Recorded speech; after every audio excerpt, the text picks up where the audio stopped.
Hi, it's time for another verb of the day. Today's verb is borrow. Let's take a look at some of the definitions or ways that we use this verb.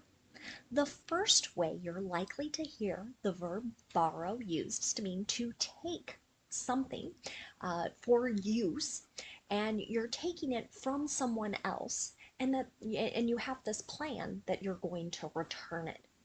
Many times this verb, borrow, gets confused with yesterday's verb of the day, lend.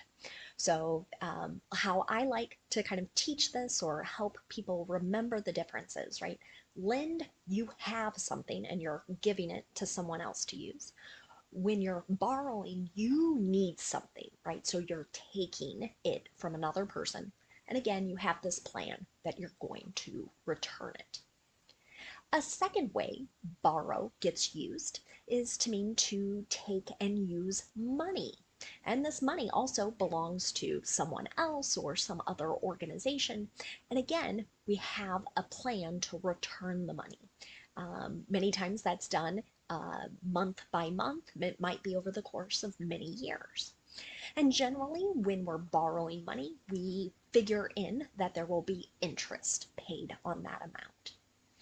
A third way to use the verb borrow is to mean to take some word or maybe an idea from one source and use it in your own work. Many times in these videos, I borrow examples from newspapers, magazine articles, sometimes TV news as well. So I'm taking that word, or in this case, many times it's sentences, and using it in my videos to teach people more English verbs.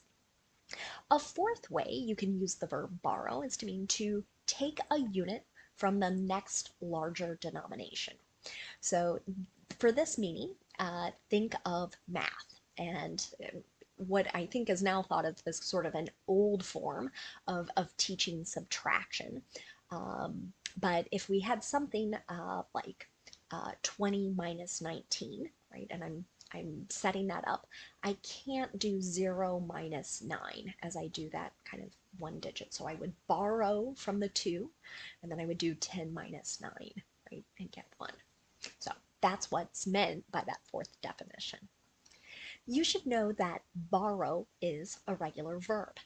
To make the progressive tense, all we need to do is add ing to form borrowing. The past tense and participle forms of this verb are made by adding ed.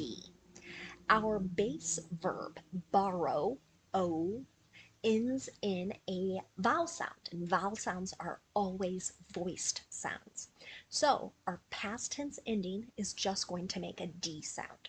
We're not adding an extra syllable to this ending. So our past tense and participle forms should sound like this: borrowed, borrowed. Now, I have called our attention to two phrasal verbs, or I should say two forms of borrow from, because that is something you might hear from, or that you might hear as you're listening to others, or perhaps if you're reading. Borrow from kind of ties back to two of the original definitions we looked at. So one way to use borrow from is to mean to use something that belongs to another person. And again, we have this plan or the intention to return the item to that other person. So an example of this might be, can I borrow a tennis racket from you? Right? So I don't want to keep it forever, right? I just want to use it for some short period of time.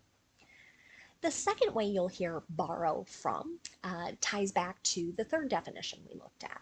So this is again using elements, so words, ideas from one work in a second or other work. Here's an example of that. The movie 10 Things I Hate About You borrows from Shakespeare's The Taming of the Shrew. True sentence here. So there are elements of the plot that are very similar. Even though this movie is sort of, I think, set around the year 2000, right? And The Taming of the Shrew is a few hundred years old now. Now we're going to do a little review on how we form more information questions. We spend a lot of time in these videos practicing yes or no questions, but I think it's always good for us to take a little time at how we make a question that can't be answered with just yes or no. Today we're going to focus on making the questions in the future tense using be going to. So our general structure for these future tense questions are that we're going to start with a question word, then we're going to have a present form of be, so those are the words am, are, or is, and we're using the form that matches the subject. The subjects come next, right? So am matches with I, are matches with you, we, and they, and is matches with he, she, and it. Okay? So question word, be, our subject, and then we're going to use going to and our base verb. And there might be some other words that follow that to give context or provide more information in our question. If you want, you can pause the video here and practice making example questions. I set this up so that we can make them in many different ways, right? So I could, for example, take the question word what, and say I'm going to use is, and then I'm going to say he going to study, right? So this is about someone's future plans of study. What is he going to study? But I want to spend some more time using our verb of the day, borrow, and asking more questions in the simple future using be going to.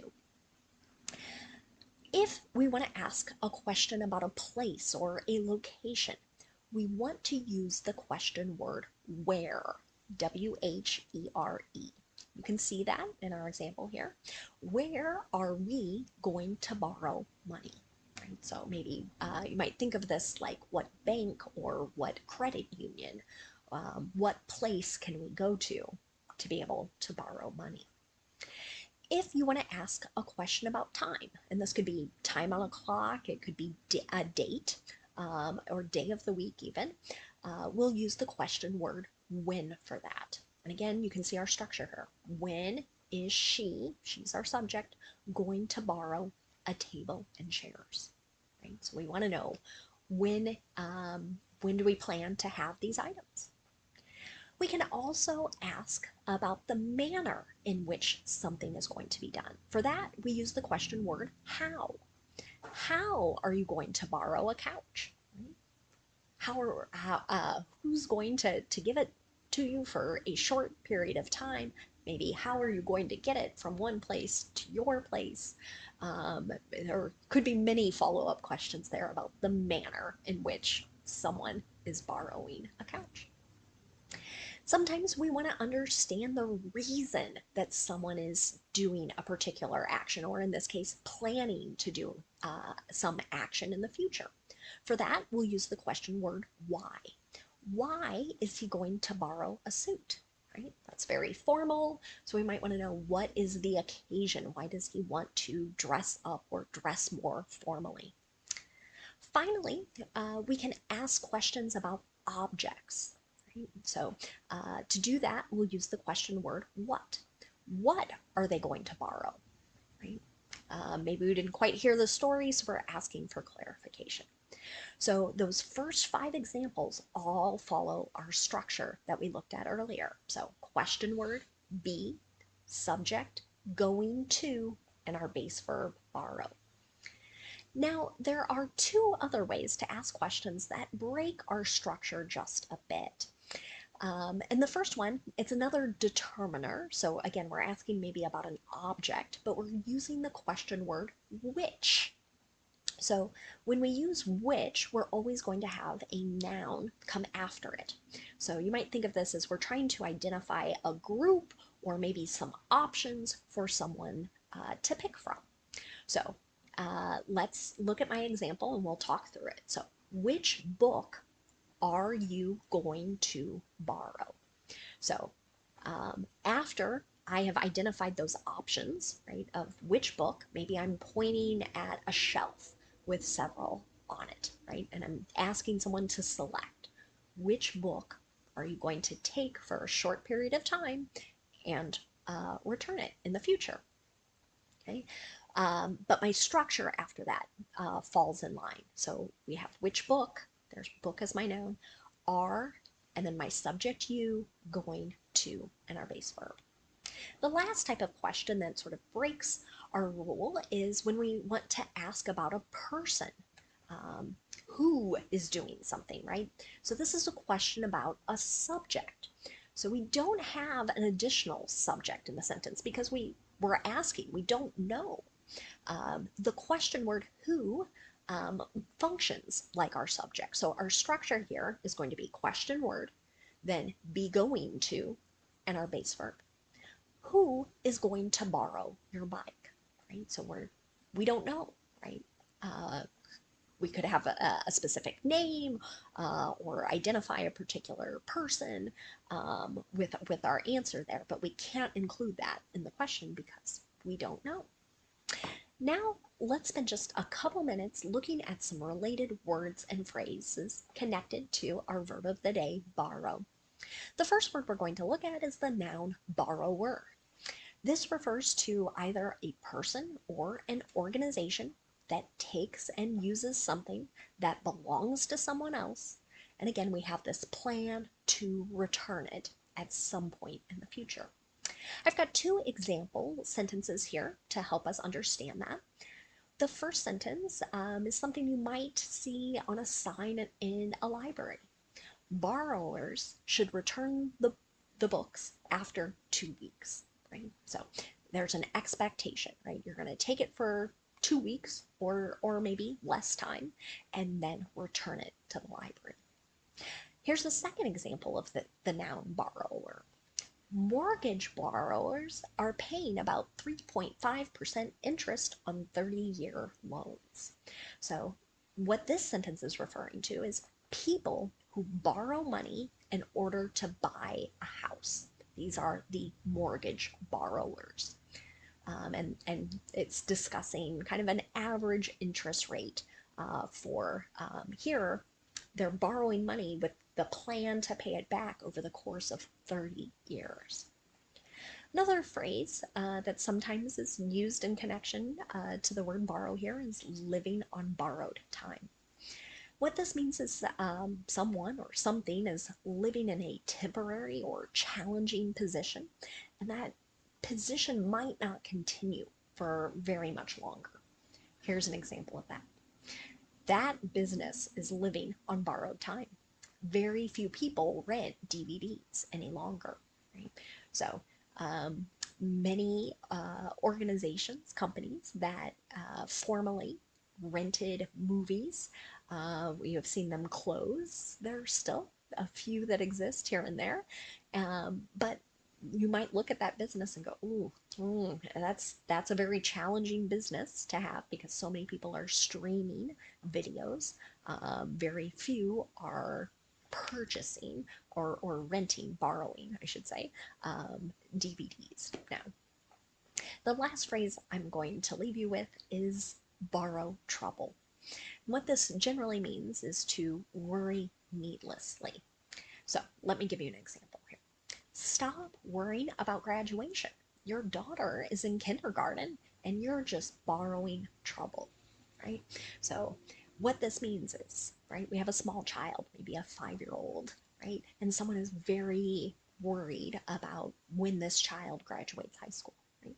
Well, that's probably 13 years away, right? So the energy spent worrying in this case, it's not good energy. So that's what's meant by needlessly.